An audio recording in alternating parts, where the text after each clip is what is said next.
پیر میں چار باتیں ہونی چاہیے، یہ چاروں موجود ہوں تو وہ پیر ہے، ہو سکتا ہے، اس کے ہاتھ پر بیعت کر لینی چاہیے۔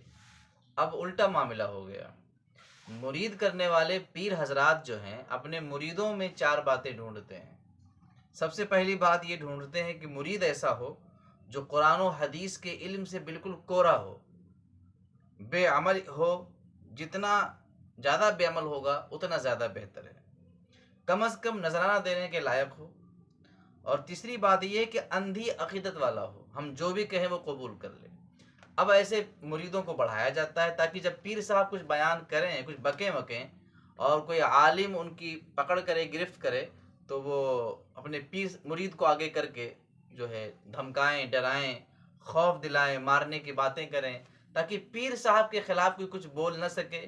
اگر پیر صاحب کوئی غلط بات بھی کہہ دیں تو اسے ہم یہ تعویل کر کے کہہ دیں کہ چونکہ پہنچے ہوئے لوگ ہیں، طریقت کی باتیں کرتے ہیں۔ ہمارے یہاں پیری مریدی کو بڑھاوا جتنا دیا گیا، پیری مریدی کے اصل اتنی ہے نہیں۔ جو واقعی پیری مریدی ہے وہ بڑی عظمت والی ہے، مگر ایک قول پیش کیا گیا کثرت سے کہ جس کا کوئی پیر نہیں اس کا پیر شیطان ہے۔ حالانکہ یہ حدیث نہیں ہے، اور حدیث کہہ کر کے اس کو اسٹیج سے بیان کیا جاتا تاکہ عوام ایموشنل ہو جائے اور جلدی سے مرید ہو جائے۔ یہ حدیث نہیں، حضرت بایزید بستامی کا یہ قول ہے۔ اب رہا یہ کہ اس قول سے مراد کیا ہے، اس میں کیا ہے کہ جس کا کوئی پیر نہیں اس کا پیر شیطان ہے؟ نہیں، ایسا نہیں ہے۔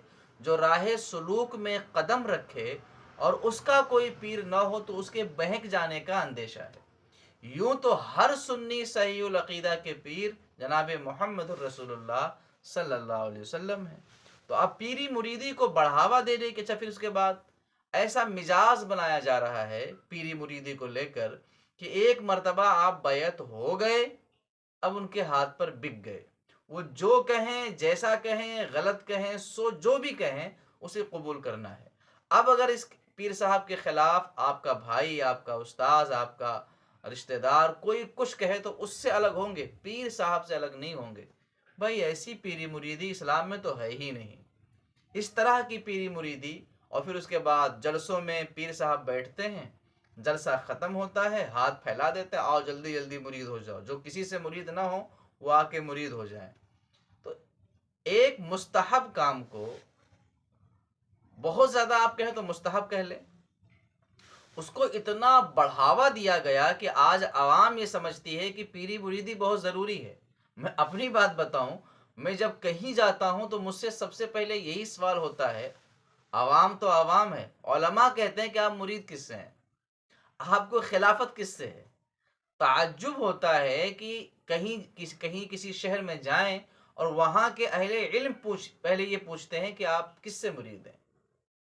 یہ کیا ہو گیا؟ کیا ماحول بنایا جا رہا ہے؟ یہ کیوں نہیں پوچھا کہ آپ کی فراغت کہاں سے ہے؟ یہ کیوں نہیں پوچھا کہ آپ کی صلاحیت کیا ہے؟ یہ کیوں نہیں پوچھا کہ آپ کا مشغلہ کیا ہے؟ ایسا کیوں نہیں پوچھتے کہ آپ کس فن میں مہارت رکھتے ہیں؟ یہ ساری چیزیں چھوڑ کر پہلے بتائیے کہ آپ کا پیر کون ہے، آپ کس سے مرید ہیں، اس کے بعد بات ہوگی۔ اب ماحول یہاں تک بنتا جا رہا ہے کہ مرید ہونے کا مطلب یہ ہو گیا کہ دوسرے پیروں کے مریدوں سے دور رہنا۔ اور اب تو کچھ لوگ ایسے بھی پیدا ہو گئے، پیر والے، پیر صاحب، کہ وہ مرید بھی کرتے ہیں، ساتھ ساتھ مریدوں کو بتاتے ہیں کہ بھائی دوسرے لوگوں سے اور دوسرے مریدوں سے، دوسرے پیروں سے دور رہیے۔ تو بھائی اسلام میں ایسی کوئی پیری مریدی نہیں ہے، یہ ایک ڈھکوسلا ہے، کاروبار ہے، اور بغیر محنت کا دھندا ہے۔ ایک طرح سے یہ مذہب کے نام پر بہت بڑا کاروبار چل رہا ہے۔ جس کو کچھ بھی نہ آتا ہو، بڑے بڑے بال رکھ لے، ٹوپیاں اچھی لگا لے، انگوٹھیاں پہن لے، ہرے پیلے لال کپڑے پہن لے اور پیر بن جائے، بغیر محنت کے، بغیر کچھ کیے ہوئے سب کچھ اسے مل جائے گا۔ اللہ تعالیٰ اسی پیری مریدی سے ہمیں بچائے۔